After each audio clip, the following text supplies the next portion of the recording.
बहुत बड़ी खुशी होगी, हमारे परिवार को बहुत बड़ी खुशी होगी कि हम लोग इस बार उनके साथ शामिल हो गए।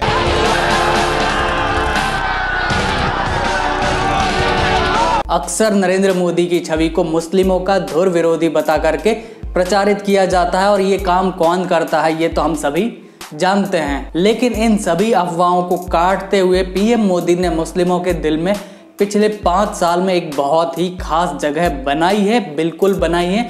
और इसका सबसे ताज़ा उदाहरण देखने में आया नरेंद्र मोदी के ही संसदीय क्षेत्र से, जो है वाराणसी के रहने वाले नासिर अब्बास, जिन्होंने पत्र लिख करके ये बात कही है कि वो पीएम मोदी के नामांकन में शामिल होना चाहते हैं, उनका समर्थन करना चाहते हैं। लेकिन ऐसा क्यों और आखिर नासिर अब्बास कौन है? अब आपने उस्ताद बिस्मिल्लाह खान साहब का नाम तो सुन ही रखा होगा। किस तरीके से उन्होंने भारत का दुनिया भर में नाम रोशन किया था शहनाई वादन के मामले में, और इसके बाद में उन्हें भारत रत्न पुरस्कार से सम्मानित किया गया।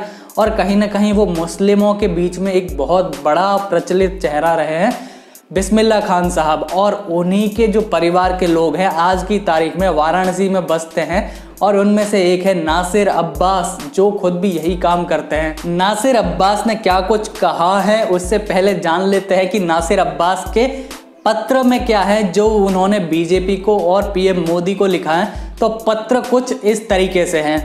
मैं भारत रत्न उस्ताद बिस्मिल्लाह खान का पोता नासिर अब्बास बिस्मिल्लाह आपसे निवेदन करता हूं कि आप हमारे शहर वाराणसी से लोकसभा चुनाव के लिए नामांकन दाखिल करने आए तो उस दौरान मैं आपके साथ रहना चाहता हूं। यह मेरे लिए बहुत ही यादगार और शुभकामनाओं भरा पैगाम होगा। तो ये बोल हैं, ये पत्र में लिखे हुए शब्द हैं नासिर अब्बास के, जो बिस्मिल्लाह खान के पोते हैं और वाराणसी के मुस्लिमों के बीच में एक बहुत ही बड़ा चेहरा है। बात बड़ी ही खूबसूरत कही है उन्होंने। आखिर कोई भी व्यक्ति किसी भी लीडर को सपोर्ट कर सकता है, लेकिन उन्हें ये सब लिखने का और आखिर ये सब करने की ज़रूरत आखिर क्यों पड़ी? इसके पीछे 5 साल पुराना इतिहास है। उन्होंने एक गलती की थी जिसे वो अब सुधारना चाहते हैं। जब उनसे उस चीज़ के बारे में पूछा गया तो नासिर अब्बास ने सारी बात खुल करके मीडिया के सामने रख दी। नासिर अब्बास बिस्मिल्लाह कहते हैं कि मुझे 2014 के नामांकन के वक्त जब पीएम मोदी ने पहली बार वाराणसी से चुनाव के लिए पर्चा भरा था, तब भी मुझे बुलाया गया था बीजेपी की तरफ से कि आप भी आइए, आपका भी आमंत्रण है।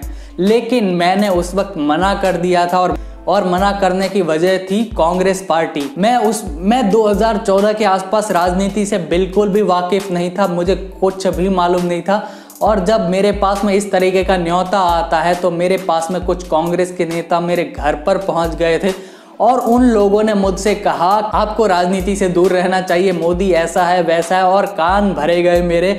और मुझे साफ साफ तौर पर समझाया गया कि आप एक संगीतकार हैं, राजनीति से दूर रहिए, आपको ये सब करने की ज़रूरत नहीं है। और इसके बाद में मैंने उस प्रस्ताव को ठुकरा दिया। हमें बहुत बड़ी खुशी होगी, हमारे परिवार को बहुत बड़ी खुशी होगी कि हम लोग इस बार उनके साथ शामिल हो गए।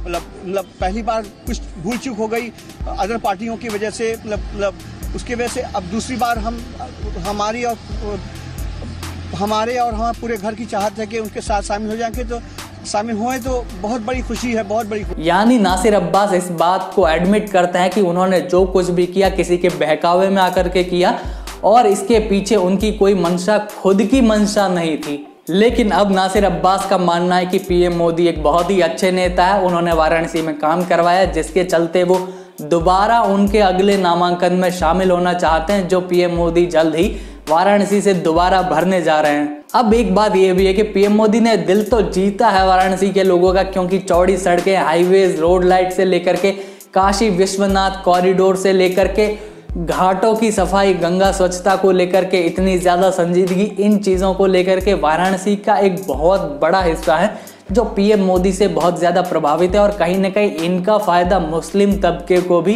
मिलता है। तो ऐसे में उनका रुझान बढ़ा है पीएम मोदी की तरफ। और जो अफवाहें चलती थी कि पीएम मोदी कहीं ना कहीं मुस्लिम विरोधी है, तो उन अफवाहों को पीएम मोदी ने धीरे धीरे अपने काम के जरिए काट दिया है। और मुस्लिमों को सबसे ज़्यादा करीब लाने में उनकी 2 योजनाएं यूएसपी की तरह काम करती हैं। पहली योजना है उज्ज्वला योजना और दूसरा प्रधानमंत्री आवास योजना, क्योंकि इसमें बहुत बड़ी संख्या में मुस्लिम परिवार भी शामिल होते हैं जिन्हें घर पर चूल्हा मिलता है या फिर जिनको घर मिलता है, टॉयलेट्स बनाए जाते हैं। तो ऐसी बहुत सारी डॉक्यूमेंट्रीज, वीडियोस और कई सारी रिसर्च अवेलेबल है और इन सब में मुस्लिम परिवार, मुस्लिम लोग मानते हैं कि सरकार ने हमारे लिए योजनाओं के मामले में कहीं से भी कोई भी भेदभाव नहीं किया है। जितना फायदा हिंदुओं को मिलना चाहिए था उतना ही फायदा मुस्लिमों को भी मिल रहा है। और यही कुछ कारण है जो मिलजुल करके 5 साल के बाद नासिर अब्बास को मजबूर कर देते हैं कि वो खुद से पीएम मोदी से कहें कि मेरी गलती में सुधारना चाहता हूं और आपके नामांकन की रैली में शामिल होना चाहता हूं। तो इस तरीके से अगर व्यक्ति चाहे तो अपनी सकारात्मक राजनीति के जरिए लोगों का नजरिया अपने प्रति बदल जरूर सकता है, लेकिन आप हमारा चैनल कभी मत बदलिएगा, क्योंकि चौपाल पर हम आपके लिए सबसे लेटेस्ट कंटेंट लेकर के आते रहते हैं। खैर, आप देख रहे हैं thechowpal.com में युवराज, और इसी तरीके के वीडियोस और पाते रहने के लिए आप हमारे फेसबुक पेज द चौपाल को लाइक जरूर करें। और अगर आपके पास में भी इसी तरीके के वीडियोस जो आप द चौपाल पर पब्लिश करवाना चाहते हैं तो आप दिखाए जा रहे ईमेल अकाउंट पर अपने वीडियोस हमें जरूर भेजें। बहुत बहुत धन्यवाद।